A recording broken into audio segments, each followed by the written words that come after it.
This is a white paper on the Indian economy and its impact on the lives of the people of India.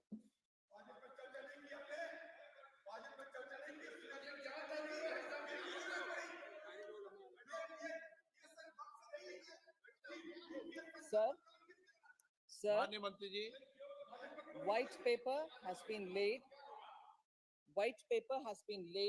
on the table by a government which, after 10 full years of pulling out an Indian economy which was in a state of fragile 5 to reach the stage of top 5 economy and on the verge of reaching top 3 position. It is a statement laid with responsibility so that the records of the Lok Sabha and the Rajya Sabha have the factual information on the economy. And that record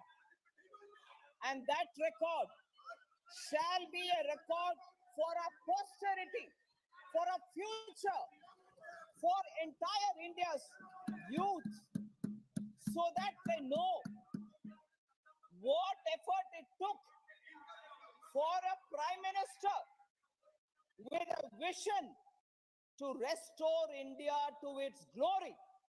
And in the last 10 years, that is exactly what has happened. And because it's my opening statement, and because there shall be a discussion in the House, I shall speak more elaborately in my reply in the evening. But I would like to state a few facts to start the debate, to put some facts again before the debate commences.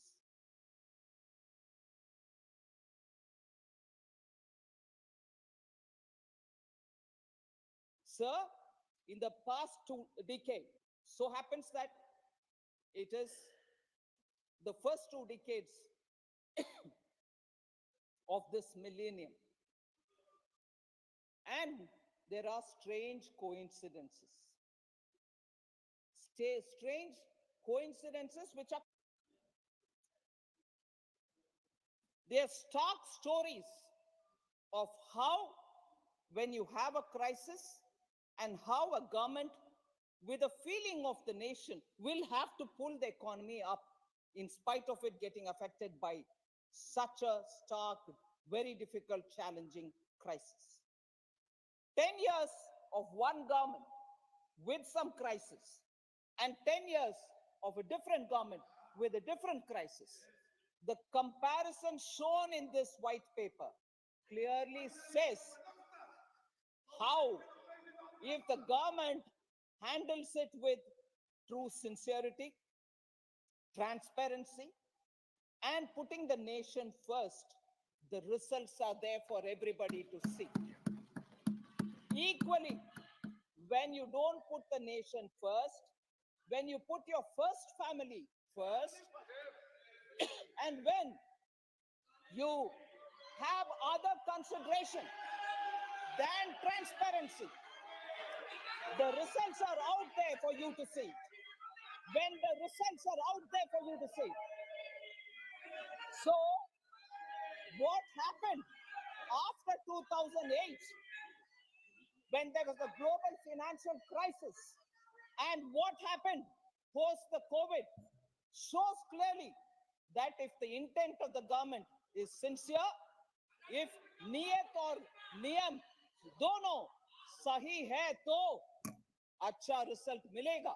जब आपके नियत साफ नहीं है और आपके कार्रवाई भी साफ नहीं है, देश को इतना गंभीर अवस्था में छोड़कर आप चले गए, उसको सही करने में 10 साल माननीय मुख्य प्रधानमंत्री जी मोदी जी का उनके डेडिकेशन के वजह से आज देश उभर कर आ रही है, पूरे दुनिया में सम्मान हो रही है.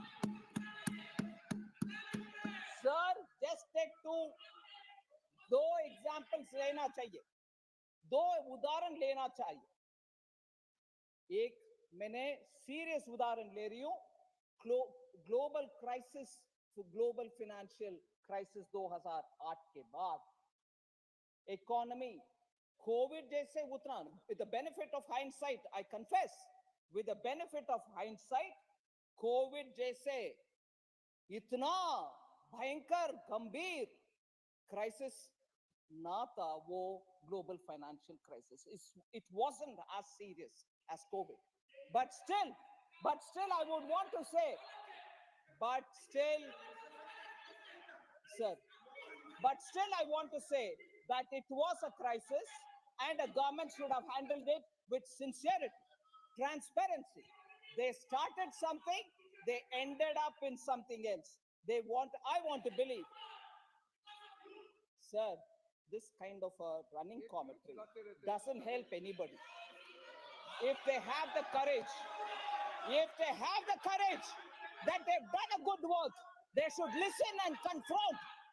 If they have the courage, they should listen and reply. If they have the courage, they should listen to what I'm saying and respond. They don't want to listen.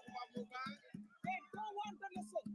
उनको सुनने में क्षमता नहीं है, सुनने का ताकत नहीं है, सुनने का ताकत नहीं है, इसीलिए ऐसे बात नहीं करने दे रहे.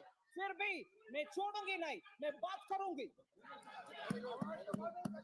सर, ग्लोबल फाइनेंशियल क्राइसिस को हैंडल ना कर सका, आजकल लेक्चर दे रहे हैं कि कैसे हैंडल करना है. मैं बोल रही हूं सर, ग्लोबल फाइनेंशियल क्राइसिस उस समय भारत के इंटरेस्ट को प्रोटेक्ट करने के लिए क्या क्या करना चाहिए वो कुछ नहीं कहा, कुछ नहीं किया, मगर उसके बाद भी स्कैंडल के ऊपर स्कैंडल चलते रहे और उससे देश को ऐसे गंभीर अवस्था में खड़े रख के चले गए. भगवान जाने अगर वो कंटिन्यू करते इस देश का हालत आज क्या होता. Sir, that was one story of global financial crisis के बाद सरकार ने भारत देश को कैसे बचाया. नहीं बचाया, मगर कोविड के बाद माननीय मोदी जी ने इस देश का कैसे संभाला, वैक्सीन सबको मुफ्त में दिला दिया और देश को प्रोटेक्ट किया, वो कैसे हुआ.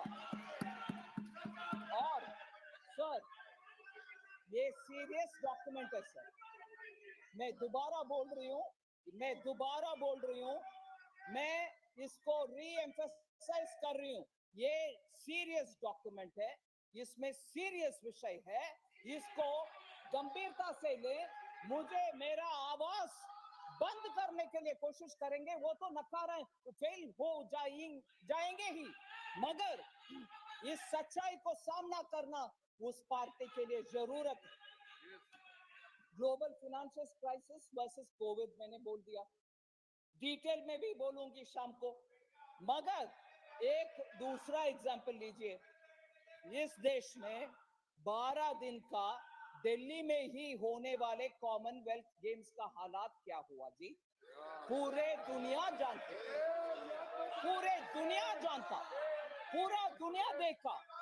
टॉयलेट नहीं बन पाए, फ्लैट्स नहीं बन पाए, गेम्स विलेज नहीं बन पाए, करोड़ों रुपया का घोटाला हुआ और उसके बाद उसका विपरीत देखिए, वो कॉमनवेल्थ गेम्स का इतना फ्लॉप शो हुआ, भारत का बदनाम हुआ पूरे दुनिया में. दिल्ली में ही 12 दिन का कार्यक्रम, उसमें कॉमनवेल्थ गेम्स के द्वारा पूरे देश में बदनाम हुआ, पूरे विदेश में बदनाम हुआ हमारा. मगर आज देखिए G20 7 प्लेसेस में पूरे भारत देश में, किसी एक स्टेट को छोड़ा नहीं. आप भी करो भैया, आप भी होस्ट करो, आपके चीफ मिनिस्टर भी उसमें बैठ जाओ और आपके लोकल प्रोडक्ट्स का भी उन विदेशी मेहमानों को दिखाओ, आपके टूरिज्म बढ़ाओ. ये सब करके पूरे देश को साथ लेकर के G20 को इतना शानदार तरीके से चलाया मोदी जी ने. देश का सम्मान विदेश में बढ़ा है, ना कि बर्बाद हुआ. ये कंपैरिजन लीजिए ना, ये दोनों का, ये व्हाइट पेपर उसके ऊपर भी बात कर रही है। इसीलिए सर, एक विषय में बोलना चाह रही हूं सर, ये मैंने दो उदाहरण दिया देश का सम्मान के विषय में, इकोनॉमी के मैनेजमेंट के विषय में। सजाई फाइल से आज पूरे इकोनॉमी को कैसे हम ले आए, इसके उदाहरण विस्तार से सिर्फ एक विषय बोलना चाह रही हूं सर, गंभीरता से बोलना चाह रही हूं।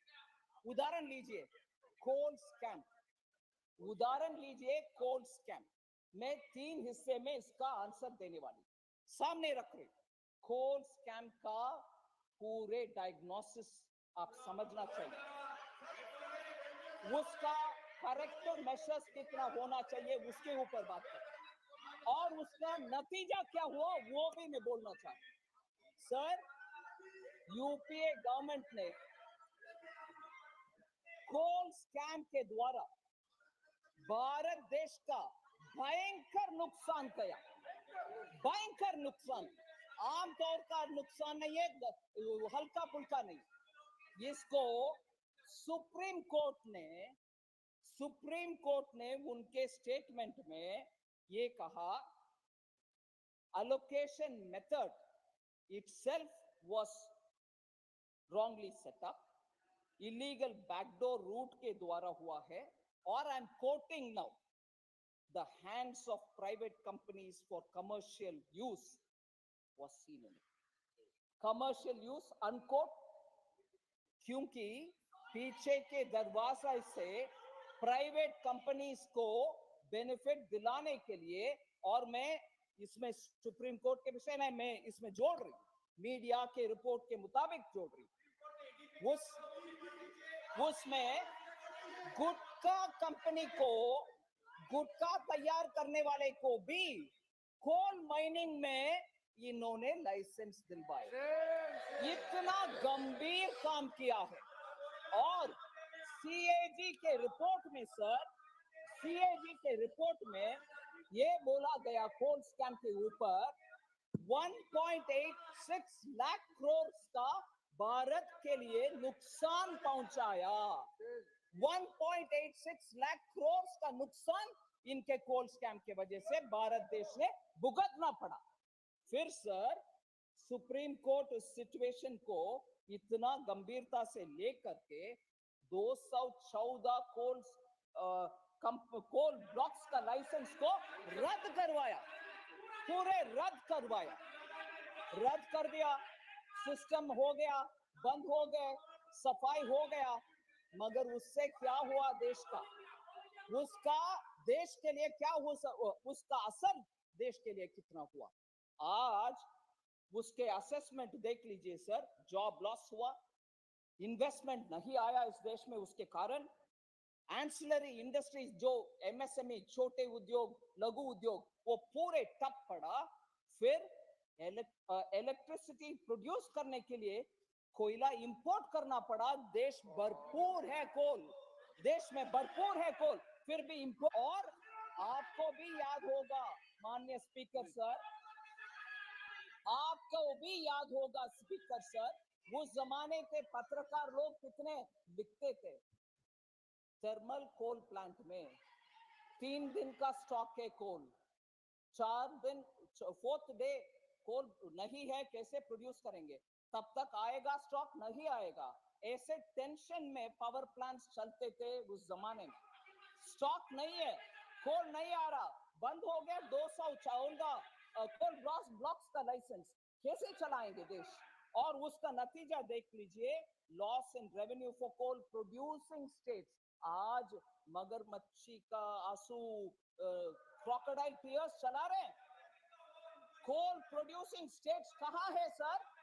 पूरे ईस्टर्न भाग में, पूर्वी भाग में है, झारखंड हो, छत्तीसगढ़ हो, इन सभी स्टेट्स का रेवेन्यू लॉस हुआ। इनका जिम्मेदारी इसमें कुछ है या नहीं? उसके लिए क्या काम किया? वेरस माननीय प्रधानमंत्री जी उधर पाइपलाइन गैस के कनेक्शन दिया, बरौनी रिफाइनरी पुनर्निर्माण किया, ये सब काम हम कर रहे हैं, मगर ये तो सत्यानाश करके गए। और सर, हमने क्या करेक्टिव मेजर्स किया?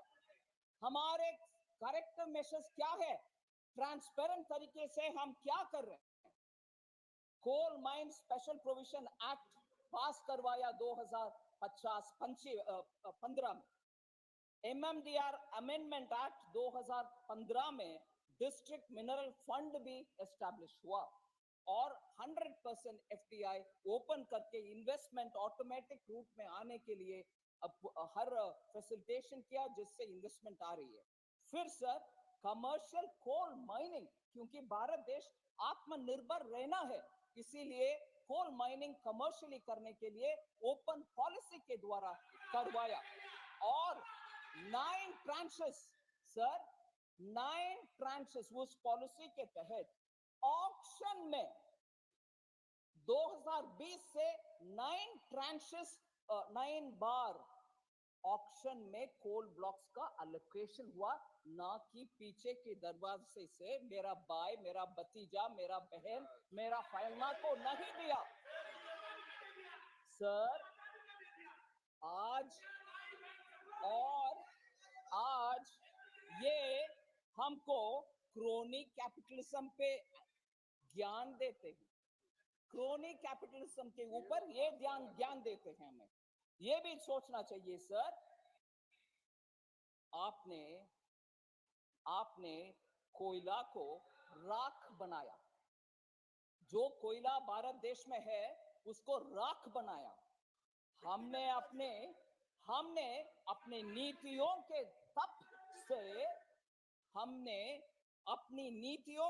तप से कोयले को हीरा बना दिया।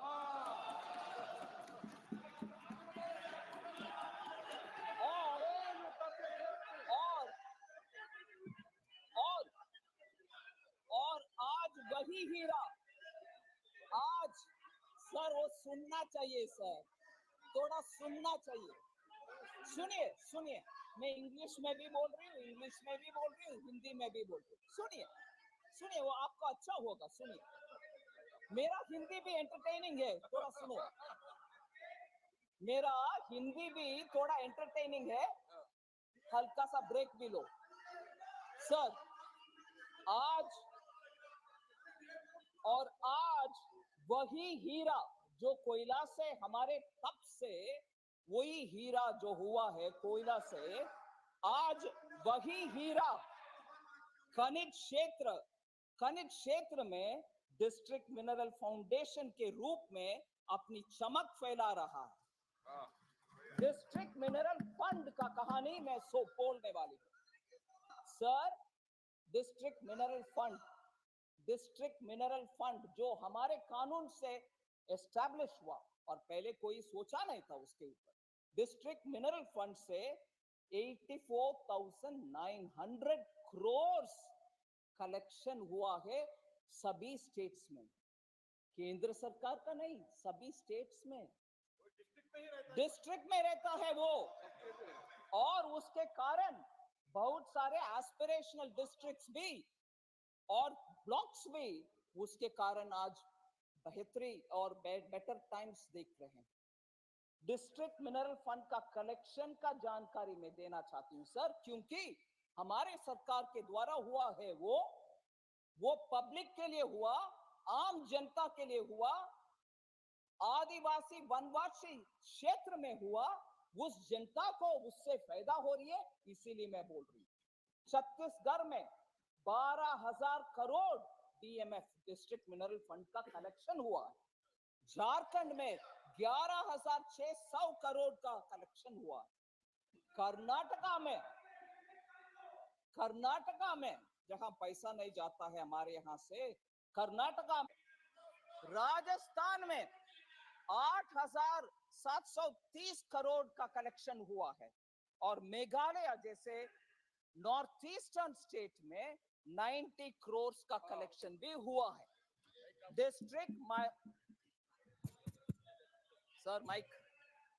डिस्ट्रिक्ट मिनरल फंड का माननीय वित्त मंत्री जी अपना विचार रखें, आप अपना विचार रखें, देश तय करेगा। माननीय वित्त मंत्री जी। Thank you sir.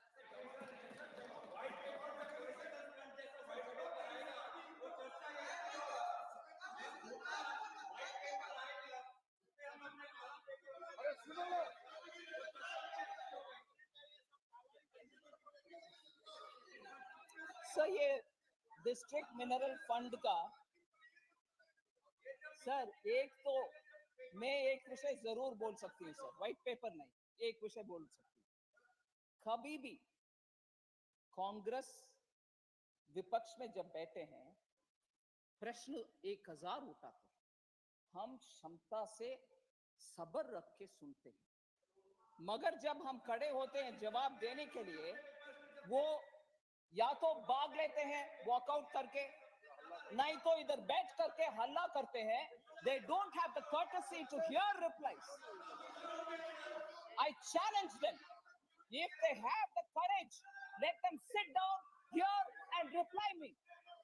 बैठ करके जवाब दो, सुनने के बाद जवाब दो, डिस्टर्ब ना करो, डिस्टर्ब ना करो. और वरिष्ठ युवा और फ्यूचर को बहुत बढ़िया बनाने के लिए जितना पोटेंशियल लोग में है, वो लोग भी ऐसे रोल बनाते हैं अपने आप को कि चिल्लाते रहो, महिला हो, पुरुष हो, प्राइम मिनिस्टर हो, कोई और हो, चिल्लाते रहो, क्योंकि सच्चाई आ रहा है इधर से, सच्चाई हम बोल रहे हैं, सुनेंगे नहीं. ठीक है, मैं बोलती हूँ अभी DMF, डिस्ट्रिक्ट मिनरल फंड. ये तरीका है. आपको मौका मिलेगा, प्लीज बैठिए, प्लीज बैठिए. वित्त मंत्री जी. सर झूठ अनपार्लियामेंट्री है सर, वो तो कम से कम करेक्ट करने दीजिए. झूठ अनपार्लियामेंट्री है सर, करेक्ट करने के लिए बोलिए. सर डिस्ट्रिक्ट मिनरल फंड, इतना कलेक्शन के बारे में मैंने बोला. छत्तीसगढ़ में 12,000 करोड़, झारखंड में 11,600 करोड़, कर्नाटक में 4,467 करोड़, उड़ीसा 24,600 करोड़, राजस्थान 8,730 करोड़, मेघालय 90 करोड़. ये सब से क्या फायदा हो रही है ग्राउंड में, ये भी हम समझना चाहिए. डिस्ट्रिक्ट मिनरल फंड से क्योंझार उड़ीसा में, डिजिटल डिस्पेंसरी उड़ीसा में बनाया गया. As a result basic health care, telemedicine consultation, free medicine सब उड़ीसा में डिस्ट्रिक्ट में, वो भी क्योंझार रही है. सेकेंड सर, क्या तकलीफ है? ये क्या तकलीफ है सर? सुनिए ना. Second, Chaibasa model anganwadi centre construction DMF के फंड से हुआ, और उसको माल न्यूट्रिशन एड्रेस करने के लिए वेस्ट सिंहभूम डिस्ट्रिक्ट में बढ़िया काम हो रही है डिस्ट्रिक्ट मिनरल फंड के पैसा से. तीसरी, financial year, current financial year में डोमेस्टिक कोल प्रोडक्शन के विषय हम समझना चाहिए. इस साल 900 मिलियन टन्स तक वो पहुंचे. Highest ever coal production Bharat देश में इस साल होने वाला. नहीं 900 मिलियन तक पहुंच गई. आने वाले साल में वो 1 बिलियन तक पहुंच रही है. 1 बिलियन टन. सर 500 प्रोडक्शन मतलब इंपोर्ट कहां से? सुन लो भाई, production doesn't include in imports. सब जरा सुनने का क्षमता रखने के लिए बोलिए sir. Sir 2000 in English I'll tell you, yeah, please listen with some patience, sir. Don't jump to conclusions. Sir, 2013-14, what was the production, sir? Production 567 million tons. I am speaking of 900 million tons this year, 1 billion tons this coming year. So what are you talking, man? So please sir, production Bharat देश में उत्पादन हुआ, import करने का necessity नहीं होगा, foreign exchange payment करने को नहीं होगा. Simple economics sir. Oh my God, समझ में नहीं आया सर. सुन लो ना. पब्लिक सेक्टर अंडरटेकिंग कभी भी बोलते हैं प्राइवेट का इतना प्रोत्साहन दे रही हो. इनके पॉलिसी के द्वारा पब्लिक सेक्टर भी बेनिफिट नहीं पहुंचा. आपको मालूम है कहां पहुंचा पब्लिक सेक्टर अभी? अयो Please listen. Sir, PSU coal production. Coal India production. Coal India public sector undertaking is, sir. Public sector undertaking, Coal India. Sir ये क्या हो रही है सर? ये क्या हो रही है सर? बैठिए. What is going on? Please. No, please बैठिए. Sir, Please. सुनो भाई, सुनो. आदिर रंजन जी, please, सुनो भाई, सुनो. Sir, public sector undertaking Coal India Limited 2013-14 में से लेकर के 2013-14 से लेकर के आज तक और 22-23 तक कैपिटल एक्सपेंडिचर उनके द्वारा जो हुआ 4.3 टाइम्स हुआ है उससे पहले के जमाने से तुलने में. So public sector undertaking is also prospering, is also additionally investing, is also producing. ये जितने भी चल रहे हैं प्राइवेट सेक्टर के ऊपर, सर ये झूठ क्या है सर? पार्लियामेंट्री है क्या? Please remove that, remove, expense करिए. ये झूठ क्या चीज है? Sir I go to the next. Sir दूसरा एक और एग्जांपल करती हूँ सर. इनको सह नहीं पा रहे हैं कि इतना सच्चाई आ रही है उनके सर. उनके पूर्व अध्यक्ष भी बैठे हैं, उनको इंप्रेस करना है. मैडम हम डिफेंड कर रहे हैं हमारी पार्टी को, गलत बयान दे रहे हैं, झूठ उपयोग यही कर क्या बोलते हैं. मगर मैं बोलती हूँ 3 उदाहरण. स्टेट बैंक ऑफ इंडिया का 1976 में श्री R.K. तलवार जी होते थे एक चेयरमैन, बहुत बड़ा रेस्पेक्टेड चेयरमैन था बैंक में. ठीक है सर. वो उनके इमरजेंसी के टाइम में क्योंकि उनके पसंदीदा एक पार्टी को लोन नहीं दिया, उसके कारण उनको सीबीआई के द्वारा इतना सताए. और तलवार एकदम इंटीग्रिटी के साथ क्लीन व्यक्ति था. स्टेट बैंक ऑफ इंडिया के चेयरमैन रहते थे. एकदम क्लीन एंड इंटीग्रिटी में हाई होने वाले इस व्यक्ति को क्योंकि उनके कोई रिश्तेदार या दोस्त को लोन नहीं दिया, उनको सीबीआई के द्वारा इन्वेस्टिगेशन करके फिर they wanted to somehow remove him, हटा भी दिया उनको. क्योंकि नहीं, ये नगरवाला नहीं है, ये एसबीआई का एक R.K. तलवार का स्टोरी है 1976.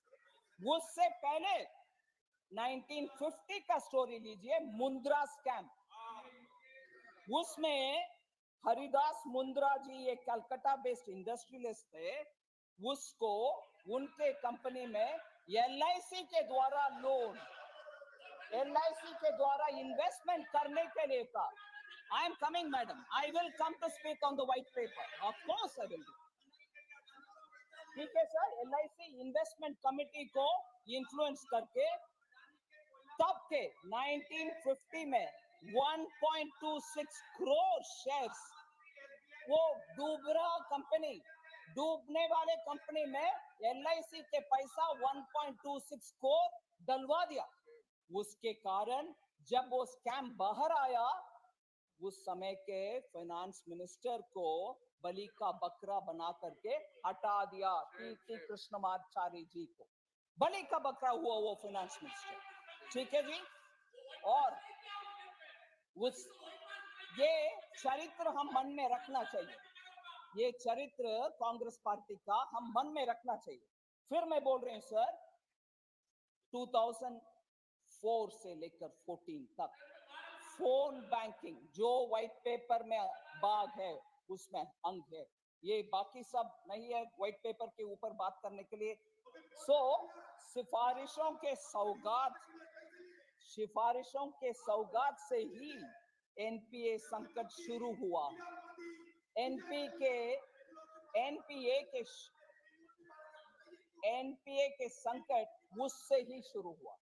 और कोलैटरल भी नहीं था या आधा कोलैटरल देकर के पूरे लोन लिया, जब एनपीए को सुधारने के लिए हम जा रहे हैं, कोलैटरल लोन अगर 1 करोड़ का था, कोलैटरल 30 लाख तक भी नहीं था, तो लोन देने के लिए बैंक को कंपल कर रही हो। फिर जब वो एनपीए हो जाता है, उनके कोलैटरल का कागज का टुकड़ा कुछ वैल्यू भी नहीं है, फिर बैंक कैसे सुधारेगी? सो दिस बैंकिंग में, इंडियन इकोनॉमी में कंपनीज का असर मैं बोल रही हूँ। Gross non performing asset ratio in public sector banks increased by 12.3% in 2013 itself. उस समय ही 12.3% इंक्रीज हुआ gross NPA. Gross NPA, oh sir, gross NPA in public sector banks 2009-10 में 2% था, 2.2% था, वो बढ़ करके 14% तक गया, 4.4% तक गया। Sir, return on assets for public sector banks fell from 0.97% to 0.5% between 9-10 to 13-14. Cost of funds, cost of deposits सब increase हो गया। बैंक्स ने लोन देने के काम को बंद करके बैठे, क्योंकि उनसे आगे हो नहीं पा रहा था। No recognition of bad loans हो गया, आपको उसी समय पता चला, मगर बैंक बैड लोन को रिकॉग्नाइज तक नहीं किया और एवरग्रीनिंग भी हुआ। Yeah, but I have to set the context, माननीय मंत्री जी। So March 2014, the top 200 companies, this is absolutely important, top 200 companies, हाँ, तक नहीं होना चाहिए जी, देश का बर्बादी, आप कैसे तक हो गए हैं सर? टॉप 200 कंपनीज मार्च 2014 में, top 200 companies with an interest coverage ratio of less than 1 owed banks, ये भी important data है सर। top 200, प्लीज बैठिए।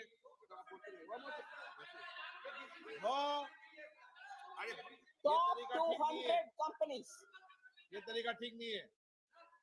top 200 companies कितना बाकी रखा बैंकों को सर? ये नंबर सुनना चाहिए वो लोग। Top 200 companies in March 2014 owed about 8.6 lakh crores to the banks. Bank को बकाया 8.6 लाख crores था। पहचान तक नहीं हुआ उस समय। हमने क्या किया? 4 शब्दों कह करके मैं बैठ जाता। रिकैपिटलाइजेशन किया बैंक का, एसेट क्वालिटी रिव्यू किया बैंक का, रिजर्व बैंक ऑफ इंडिया के द्वारा ऑर्डर हुआ उसका, प्रोविजनिंग किया, बैंक ब्यूरो सेटअप किया, डायरेक्ट लेंडिंग को फोन करके किसी को डायरेक्ट करके ले लोन दो ऐसे आदेश नहीं दिया। 4 स्ट्रैटेजी फॉर्म किया, आर का recognition, resolution, recapitalisation and reforms. IBC कानून ले आया जिससे जल्दी जल्दी निपट लें केसेस को और बैंक को पैसा वापस दें। मर्जर ऑफ बैंक्स बनाया, बैंक को मर्ज किया, फिर professional boards and independent directors को अपॉइंट किया। उसका असर क्या? हमारे इतने सारे स्टेप्स का कारण क्या हुआ? ये भी है व्हाइट पेपर में। इतना मेहनत करके, ये सब करके आज उसका अच्छा रिजल्ट हम देख रहे हैं। क्या अच्छा result sir? Decline in the gross NPA ratio to a multi-year low of 3.2%। NPA ratio कम होकर के 3.2% आया। Profitability of PSB, public sector bank के profitability increase from 37,000 crores to 1.08 lakh crores। Public sector banks आज कमा रहे profit. फिर sir, banks are handing over record dividend to the government, जिससे जन कल्याण के कार्यक्रम हम कर पा रहे हैं। डिविडेंड पब्लिक सेक्टर बैंक दे रही है। फिर आज वही बैंक जो डेट लेडन था, कर्ज में डूबे हुए थे, आज वो पिलर ऑफ जन कल्याण बन रहे हैं। Consolidated balance sheet of scheduled commercial banks, not inclusive of RRB, 12% grow हुआ है in the year 2023, highest in 9 years. Therefore, sir, आज revival of credit growth, capital formation और जन कल्याण के लिए कदम, पॉलिसी, लेजिस्लेटिव मेजर्स, इन सब के ऊपर ट्रांसपेरेंसी के साथ हम होंगे, जनता हमारे सपोर्ट देंगे, ब्लेसिंग देंगे. धन्यवाद सर.